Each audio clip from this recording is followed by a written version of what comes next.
Ströme des Füllhorn, heiteren und seelenschweren künstlerischen Genusses. Es war ein Musikapparat, es war ein Grammophon. Also mich als Musikwissenschaftlerin interessiert am Grammophon-Kapitel bei Mann, dass er 2 neue Hörsituationen beschreibt. Zunächst beschreibt Thomas Mann ein gesellschaftliches Musikhören, in dem Hans Karlszog sich selber eigentlich zum DJ macht. Er muss die Platten auswählen und er macht sich auch mit dem Gerät vertraut. Man konnte nicht einfach einen Regler aufdrehen für laute Musik, sondern musste die Nadel wechseln. Grammophonkonzerte waren durchaus üblich in der Zeit und haben dann auch unterschiedliche Gesellschaftssegmente angesprochen. Die zweite neue Hörsituation, die hier beschrieben ist das einsame Musikhören von Hans Castorp.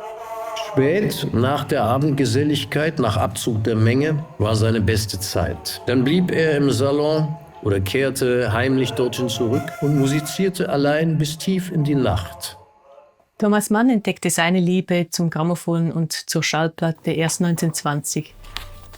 Da war er nämlich zu Besuch bei seinem Freund, dem Kunsthändler Georg Martin Richter. Thomas Mann versucht im Zauberberg das Grammophon als etwas Neuartiges zu beschreiben und es abzusetzen von dem abendseligen Kurbelkästchen, das es noch davor gegeben hat. Es gibt da durchaus ein anachronistisches Element, weil Mann scheint ein Gerät zu beschreiben, das so um 1920 produziert wurde, aber der Roman spielt ja 10 Jahre vorher, also vor dem Ersten Weltkrieg. Als die Schallplatten aufgenommen wurden, die man beschreibt, da war noch nicht mal das Mikrofon erfunden, also die elektrische Klangaufzeichnung. Wenn wir uns diese historischen Platten heute anhören, wird uns bewusst, wie sehr sich die Aufzeichnungstechnik in der Zwischenzeit entwickelt hat. Mit der Tonaufzeichnung kann man sich musikalische Darbietungen oder die exakte Interpretation eines Stücks mehrmals anhören. Ich kann dann 2 Aufnahmen vergleichen oder eine Aufnahme besser beschreiben. Also Mann wird in dem Kapitel eigentlich zum Musikkritiker. Und hier kommen durchaus auch kulturkritische Vorbehalte zum Tragen.